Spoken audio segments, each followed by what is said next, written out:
Hi, I'm Tom Stevenson, and welcome to this week's episode of Microsoft Project Made Easy. Today, we're going to be looking at resources. In particular, I'm really trying to answer some questions I've been getting and comments I've been getting in YouTube. So if you have any questions or comments, please feel free to write them in. It gives me some ideas for future videos. And also, please don't forget to click on the subscribe icon and notifications for future videos. So as I said, we're going to be looking at resources. In particular, we're going to be looking at trying to measure resources either linear or square foot or by volume. So there's usually three ways. You could also do it by units like blocks, masonry blocks or bricks. There's a lot of different ways that you can do it that can be helpful. Particularly can be helpful if you're paying by the square foot or cubic meter of concrete, but it can also be very helpful if it's your own crews and you're trying to measure productivity rates. It can be useful for that as well. It's not that you'd want to do it for everything this way, but definitely some things can be very handy.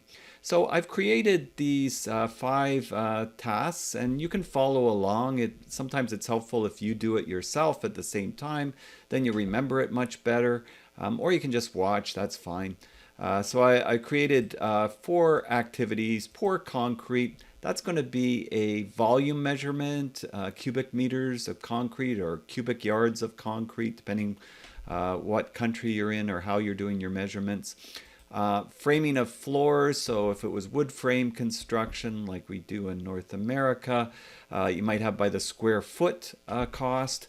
Install piping. Well, maybe you're doing some plumbing work in a institutional facility or industrial facility, and there's a lot of it, so you want to measure it by the linear meter or the linear foot. Install and tape drywall. Very often that can be measured in square feet. You could do that separately, like I could have a separate activity for just the installing part, and I could have another one for the taping part, or it could be combined depending on what you're doing. So we'll just do it as install and tape. We'll keep it simple because the principles, they really don't change in how you utilize it. And I kept them all 10 days just for the purposes of this exercise. So the next thing you'd want to do is you'd want to slide to the left. Now you might not see this view bar here. I've got it just showing. If I don't want it to show, I could right click and then it's not there. Yours probably looks like this. All I did was select that just to bring up the icons, but I'll do it this way. I can just right click resource sheet. And in my resource sheet, I've created four resources, and I called them the different subcontractors. You could put whoever it is that you're holding accountable, or maybe it's your own crews. You can name that whatever you want to, however you want to track it, really. But the key thing is, so these are all being listed as a type known as material. Now, if you haven't watched any of my resources videos, as I said, if you go to my playlist on my YouTube channel, you can check and watch the basics for how to set up resources. So if this is all like confusing to you or new, you might want to go back and look at the resources video and get that down. And then if you really want to get into tracking by the foot or cubic meter, you can watch this video. But for those who have that burning question, this is specifically going to help you. And it's not answered very much in any of the other YouTube videos, so I thought I would do that. So we've got material, you've got choices, material, work, and cost. And, by default, if you type something in, let's say you type in HVAC, right, sub, and you go there, the default will be work. It won't be material, right? And work is going to be measuring by the hour. So you're really monitoring your labor costs. As opposed to material, can be confusing to some people because they'll think it's just where I put all my material. Well, it's really where you put your material that you want to measure, like in units or linear feet, like I said, cubic meters, cubic yards, any of that sort of thing. So that's why I've got those four set up. And I put a cost, and I'm keeping it fairly simple. So I said $200 a cubic meter. Framing, $8 a square foot. So that would mean, if you're framing a house and it's 2,000 square foot, that would be $16,000, like for the framing aspect. If you're monitoring that, could be whatever cost in your particular area that may make sense, or whatever the cost you've estimated or budgeted. Plumbing sub, so we're linear foot. Now, it doesn't mean we couldn't always also put a note that would describe exactly what it is that we're measuring. So all I did was I double clicked plumbing sub, and I could be saying linear foot of 1/2 inch copper tubing installed, right? Whatever it is that you want to measure, you can be pretty specific with it, and you can leave a note for it so you can have different line items for different things. You would type in what it is you're measuring here though, right? So cubic meter, square foot, linear foot. It's not that this is like an automatic from a pull down. You type just how you want it spelt. I could have put cm for cubic meter if I wanted to, just to shorten it up. But you can type in whatever it is, however you want it to display beside the units that you input into your actual schedule. So none of this has an effect on anything right now. As you know, resources don't mean anything until you start applying them.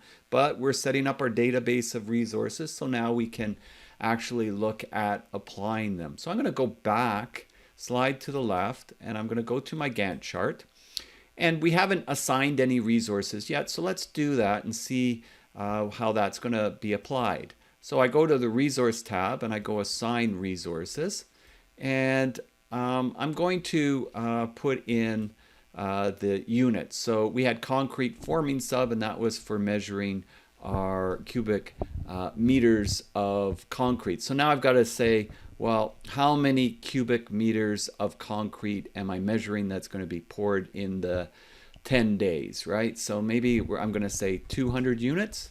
And so that says $40,000. And so that's going to be taking my per meter cost of concrete, and that's going to be multiplying it by the amount of units, and that's where that number is coming up. And if I pull this to the side, you can see it says 200 cubic meters. So 200 times $200, that should be giving me my $40,000, right? And drywall sub. So let's say that, well, wait a second, I've got to assign that now, don't I? So we've got, and I put that on the summary task, so I don't want to do that. Rushing a little bit sometimes happens. You got to slow it down. Slow is smooth, smooth is fast, as they say. So let's go back to pour concrete. That you want to be in the activity that you want to measure it on, right? I was in the summary task, but you saw how easy that was to just remove it if that happens. All right, so we said 200 units, right? There we go, 200 cubic meters, and it should pop to the right, and then you can sort of see that. That's why I knew I must have assigned it to the summary task, because it won't show it to the right of the summary task if you apply it there. I would have seen it though if I'd pulled this to the right and looked at resources. I would have seen it up here, but when I didn't see it over there, I knew.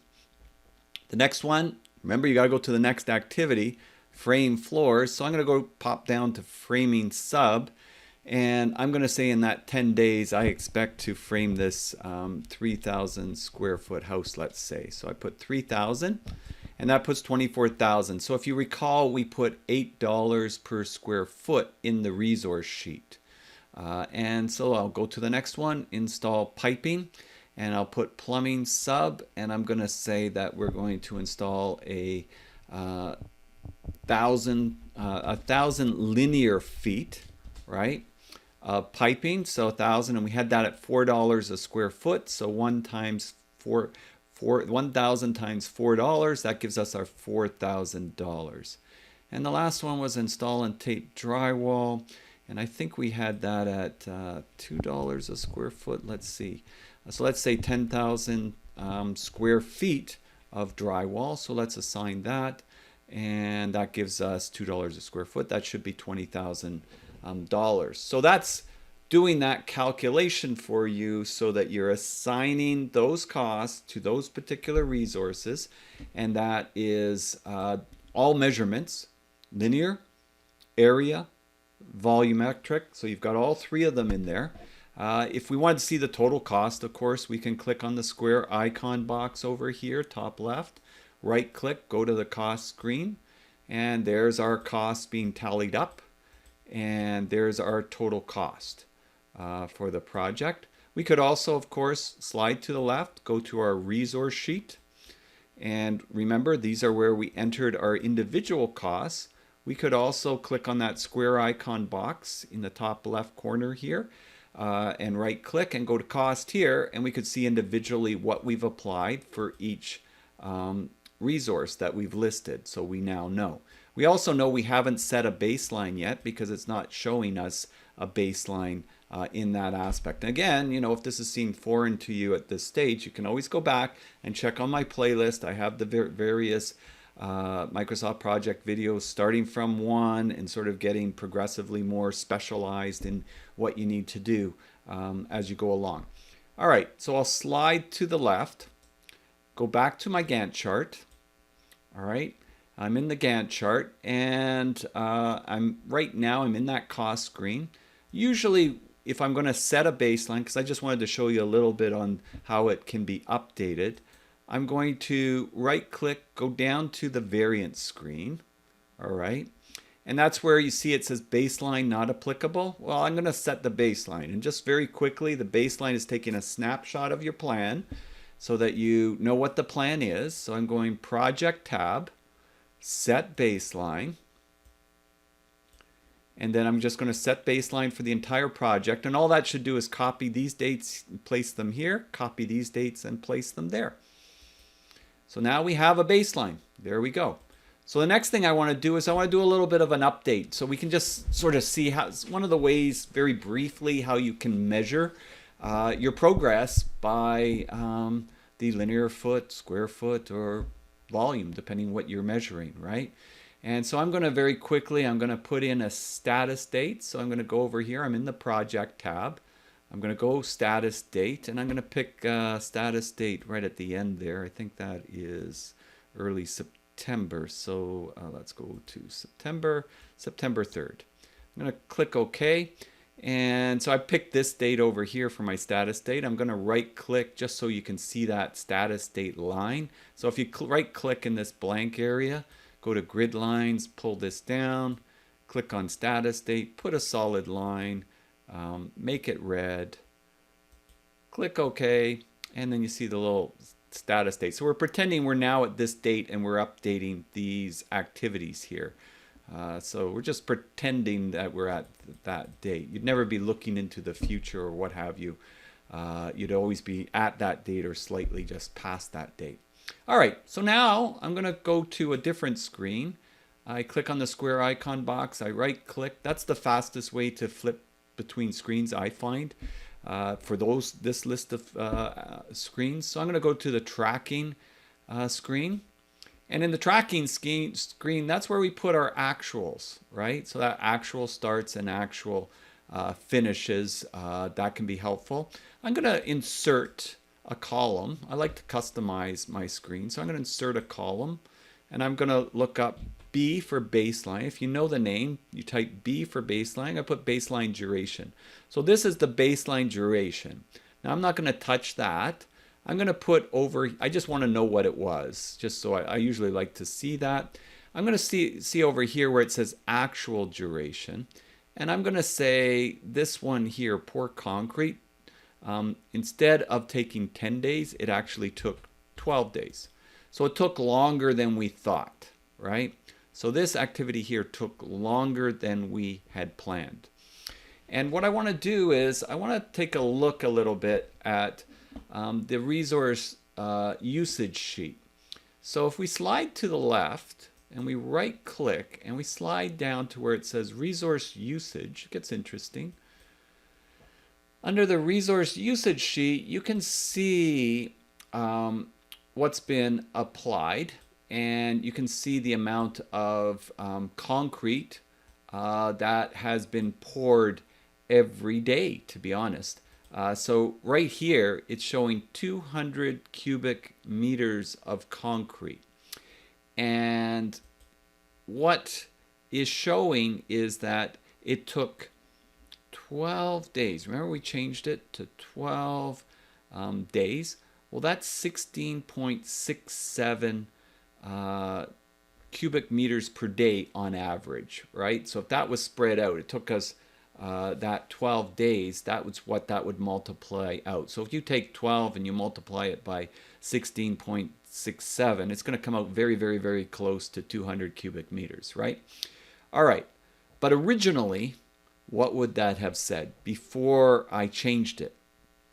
It would have said, to be honest, it would have said 20 cubic meters, right? 20 times 20, because that would have spread it out evenly across that time period.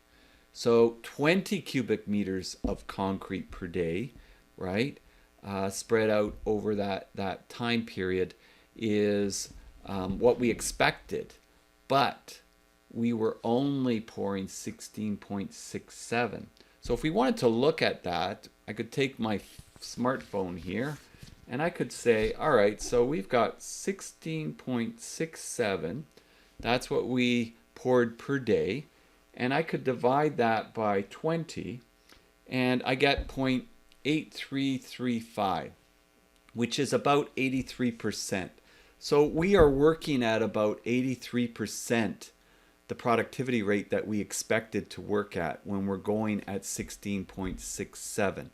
So that's not too good, right? That's not too positive a number. Now, by the way, you could change the amounts in this that was poured every day if you wanted to track it. You could put in the amounts that was poured every day, right? Now that's going to put it up higher, but if you at the end of the day you don't end up pouring more than that because you only have so much concrete, you could change that adjustment because maybe then somewhere over here it's less and maybe it's 12 and 12. You could always monitor that. If you've only got 200 to pour in total, it should all add up to 200 at the end. You could look at it that way.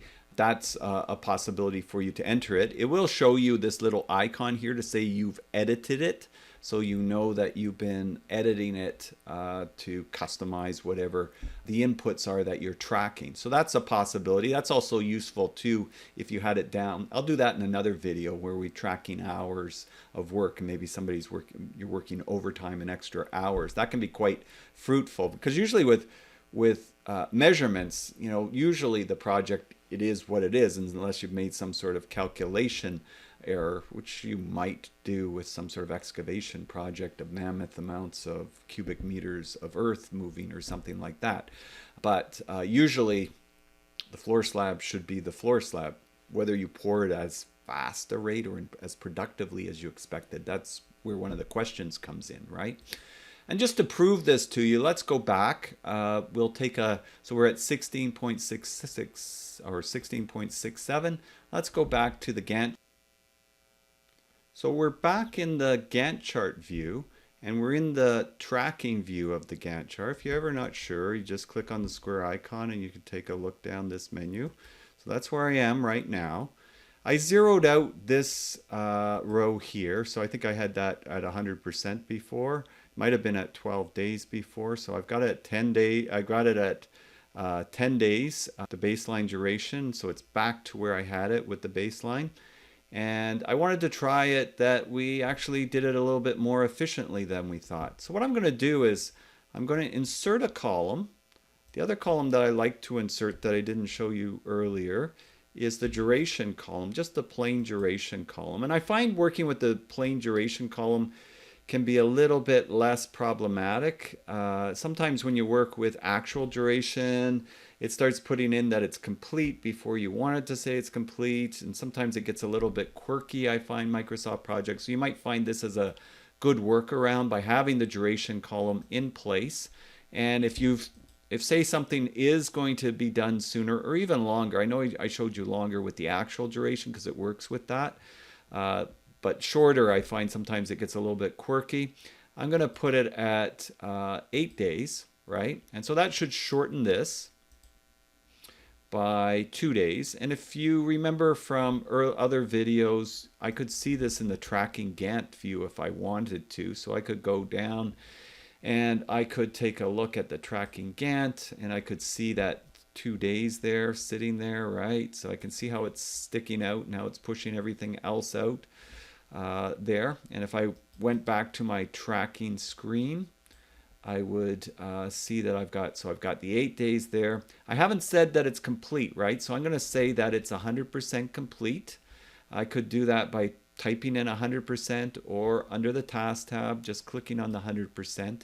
Now it shows that that is 100% complete. If I go back to my resource usage here, then you notice it says 25. So that means that in 8 days, because we still have 200 cubic meters, we have poured 25 meters per day. The other thing I would also say is when you start going back and forth, just double check that it still shows the total cubic meters that you want. Sometimes I find too, it could get a little bit quirky that it could adjust it, kind of like effort-driven scheduling does with work hours. So if that's the case, you want to make sure it's still at the 200, like it is, and you've got 25 cubic meters. So that would be per day times 8, that's your 200. So that's working out. But what does that mean? This is where I'm getting at. Why are you doing this in the first place? Well, you want to monitor your productivity rates. So what we're saying then is we had planned to pour 20 cubic meters a day in 10 days for 200, but we're doing 25 per day. So if we take that 25 and divide by the 20 we planned, we are working at a productivity rate of 1.25, 25% better than we thought. That's a good thing. That's a good thing compared to the other way when we just checked it and we were much less our productivity rate, right? So I forget what it was, 83, 84%. Not as good. And so that's giving us a good example of how we're tracking on our project, how we're actually doing on our project. So that's the advantage that you can do whenever you're doing anything that's measurable. And of course, any of these could be tracked the same way, right? So any of these could be tracked the same way. Depending what you're producing and how long it is taking, you could adjust that by saying how long, and then you could look at, all right, well, duration is 12 days for the framing of the floors. It's still 3,000 square feet. That's what it's going to be. It's 100% done. We could go in, we could go check our actual resource usage. And if we look at the framing, then we're seeing that, okay, so then we're doing essentially 250 square feet a day. And again, you could enter, you know, if 2 days you get 500 and 2 days you get 100, you could be putting in those as they're occurring. They should add up to 500 unless you've got more. And then you could change the overall amount if necessary that way. Because on your cost sheet, you can see the baseline costs and the actual cost. Now, the other thing that you can do, I just went here in the work usage to cost, you can change the amount of cost, right? Like, yeah, sure, you're now pouring at basically 25 cubic meters per day, but that's only because you got twice the amount of people, and this ended up costing you $50,000. You can put that in, and that'll show you the variance that you have in cost. So what are you wanting to track? Are you wanting to track the time period and the productivity rates? You can be looking at that, but is that based on the same amount of people that you had planned to have, like your crew sizes? Because if you have 6 people instead of 3 people, that has an impact on it as well. So it's a useful tool for managing and monitoring certain elements, and that's the way that you can look at materials and monitoring the various materials. Linear, cubic, area. Take your pick. They work the same way. So that's what I wanted to cover today. I'm Tom Stevenson, wishing you a wonderful day, and we'll see you in our next construction management or MS project video. Don't forget to subscribe to my channel and check out the various playlists in construction. So let's build a community. And if you have a comment, question, or you have an idea that you're looking for some information on Microsoft Project that perhaps I could give it some thought for a future video, please let me know. Bye for now. Signing off.